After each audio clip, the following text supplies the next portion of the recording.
आज के इस वीडियो लेक्चर में आज हम बात करने वाले हैं एनर्जी कंजर्वेशन के एक मोस्ट इम्पोर्टेंट क्वेश्चन के बारे में। वो क्वेश्चन आप स्क्रीन पर देख पा रहे होंगे। आइए देखते हैं। पवन ऊर्जा से आप क्या समझते हैं, इसके उपयोग, गुण एवं दोषों का वर्णन कीजिए। यानी पवन ऊर्जा क्या होती है, इसके क्या क्या उपयोग हैं, क्या क्या गुण हैं और क्या क्या कमियां हैं, ये सभी चीज़ें हमें बतानी हैं। तो आइए बात करते हैं।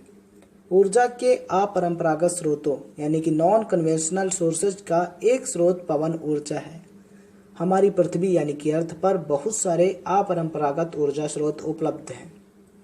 उनमें से पवन ऊर्जा भी एक अपरंपरागत ऊर्जा स्रोत है। अब बात आती है कि अपरंपरागत ऊर्जा स्रोत होते क्या हैं। तो समझिए, अपरंपरागत ऊर्जा स्रोत वे स्रोत होते हैं जो पृथ्वी पर अधिक समय तक चलने वाले हैं या फिर टिकने वाले हैं, या फिर आप ऐसे कह सकते हैं कि अपरंपरागत ऊर्जा स्रोत वे स्रोत होते हैं जिनका क्षय कभी नहीं होने वाला, यानी जो कभी नष्ट नहीं होने वाले अपरंपरागत ऊर्जा स्रोत कहलाते हैं। एग्जाम्पल: सौर ऊर्जा, पवन ऊर्जा, आणविक ऊर्जा, समुद्री ऊर्जा, भूतापी ऊर्जा। ठीक है, ये सभी क्या है, ये अपरंपरागत ऊर्जा स्रोत के अंतर्गत आते हैं। चलिए नेक्स्ट देखते हैं। नेक्स्ट है, इस ऊर्जा को यांत्रिक ऊर्जा में परिवर्तित करके पंपिंग द्वारा पानी को ऊपर उठाया जा सकता है। इस प्रकार यह ऊर्जा जल उत्थान यानी कि वाटर लिफ्टिंग के लिए भी प्रयोग की जा सकती है। चलिए इस चीज़ को हम सरल शब्दों में समझाते हैं। सपोज कीजिए ये कोई पवन चक्की है, यहाँ पर क्या है, कोई पवन चक्की ऐसे लगी हुई। ठीक है, अब होगा क्या, हवा जो है यानी जो ये पवन है, जो विंड है, ये बहुत तेज़ी से आएगी, यानी कि बहुत ही तेज़ गति से आएगी और इस पवन चक्की से टकराएगी। तो होगा क्या, ये जो पवन चक्की है ये क्या करेगी, घूमेगी, ये मूव करेगी। जब ये घूमेगी तो हमें क्या मिलेगा, हमें मैकेनिकल एनर्जी मिलेगी। कैसे मिलेगी, ये जो पवन ऊर्जा यानी ये जो हवा की ऊर्जा है, जो पवन की गति है, इसके कारण जो ऊर्जा उत्पन्न होगी वो किस में बदल जाएगी, वो यांत्रिक ऊर्जा यानी कि मैकेनिकल एनर्जी में बदल जाएगी। फिर हम क्या करेंगे, उस मैकेनिकल एनर्जी को जनरेटर के द्वारा हम इलेक्ट्रिकल एनर्जी में कन्वर्ट कर लेंगे और उस इलेक्ट्रिकल एनर्जी का यूज करके हम क्या कर पाएंगे, मोटर पंप चला पाएंगे और उस मोटर पंप के द्वारा हम पानी को ऊपर उठा लेंगे, यानी कि ज़मीन से निकाल लेंगे या फिर उसका लेवल बढ़ा सकते हैं। ठीक है, तो इस तरीके से ये जो पवन ऊर्जा है ये वाटर लिफ्टिंग का काम भी कर सकती है। पृथ्वी पर पवन ऊर्जा के उपलब्ध स्रोतों का अनुमानित मान जो है वो 1.6 इंटू 10⁷ मेगावाट है। यहाँ पर आप देख पा रहे होंगे। अब हम बात करते हैं कि पवन ऊर्जा का उपयोग कहाँ पर होता है, क्या होता है। चलिए समझते हैं। पवन ऊर्जा जो कि सौर ऊर्जा का ही रूपांतरित स्वरूप है, पवन चक्कियों को चलाने के लिए उपयोग में लाई जा सकती है। पवन चक्कियों से जनित्र जोड़कर पवन ऊर्जा से विद्युत शक्ति उपजाई जा सकती है। पवन ऊर्जा का उपयोग जल पंपन यानी कि वाटर पंपिंग के लिए भी किया जा सकता है। तो समझिए ये काम कैसे करती है।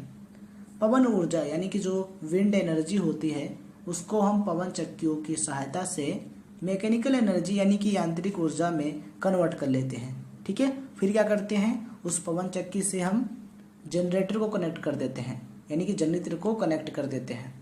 फिर वो जनित्र क्या करेगा, उस मैकेनिकल एनर्जी को इलेक्ट्रिकल एनर्जी यानी कि विद्युतीय ऊर्जा में कन्वर्ट कर देगा। फिर हम उस इलेक्ट्रिकल एनर्जी का यूज करके वाटर पंपिंग आसानी से कर सकते हैं। ठीक है, तो इस तरीके से इसका काम होता है। चलिए अब हम बात करते हैं कि पवन ऊर्जा के क्या क्या गुण होते हैं या फिर लाभ होते हैं। फर्स्ट है, पवन ऊर्जा नवीनीकरण स्रोत है, यानी जो विंड एनर्जी है ये एक रिन्यूएबल एनर्जी सोर्स है। इसके पिछले वीडियो लेक्चर में हमने इसी टाइप के एनर्जी सोर्सेज के बारे में बात की है। यदि आपने वो नहीं देखा है तो देख लीजिएगा, आपके बहुत सारे कॉन्सेप्ट क्लियर हो जाएंगे। सेकंड पॉइंट है, पवन ऊर्जा से चलने वाले सभी संयंत्र प्रदूषण रहित होते हैं, इसलिए पर्यावरण पर इसका कोई प्रतिकूल प्रभाव नहीं पड़ता।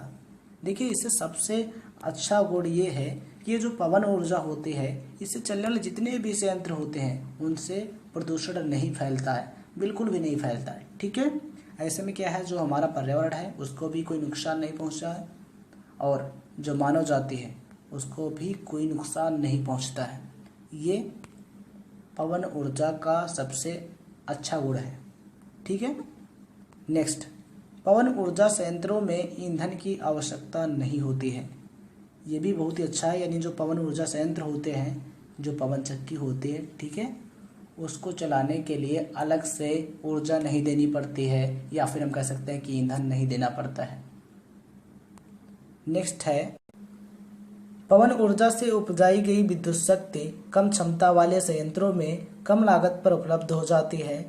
बड़े संयंत्रों में लागत की तुलना परंपरागत विद्युत स्रोतों से बराबरी पर की जा सकती है। ठीक है, तो ये है पवन ऊर्जा के गुण। अब हम बात करते हैं पवन ऊर्जा के दोषों के बारे में, यानी इसके क्या क्या डिसएडवांटेज हो सकते हैं। फर्स्ट, पवन ऊर्जा प्राकृतिक रूप से मंद और घटती बढ़ती है। पवन की मंद गति होने के कारण पवन ऊर्जा के रूपांतरण करने में अपेक्षाकृत बड़ी मशीनों की आवश्यकता होती है। देखिए, जो ये पवन ऊर्जा है ये नेचुरल है। ठीक है, जो हवा है ये नेचुरल है, इस पर मानव का कोई कंट्रोल नहीं है, यानी जो मनुष्य है, जो ह्यूमन है, ठीक है, उसका कोई कंट्रोल नहीं है। इसलिए देखिए, यदि हवा जो है वो तेज चलेगी, यानी तेज गति के साथ चलेगी, तो पवन चक्कियाँ जो है वो तेजी से काम करेंगी। ठीक है, जिससे हमें ज़्यादा से ज़्यादा ऊर्जा मिलेगी। लेकिन यदि हवा धीमे चलती है, धीमी गति से चलती है, तो ऐसे में पवन ऊर्जा का जो उत्पादन है वो बहुत ही कम हो जाएगा। ठीक है, तो ये डिपेंड करता है प्रकृति पर, नेचर पर, इससे हानि हो सकती है। ठीक है, ये इसका एक डिसएडवांटेज है।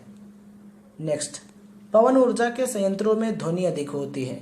बड़े संयंत्रों की ध्वनि कई किलोमीटर दूर सुनाई देती है। ठीक है, ये जो है ये भी इसका एक दोष है, यानी कि डिसएडवांटेज है।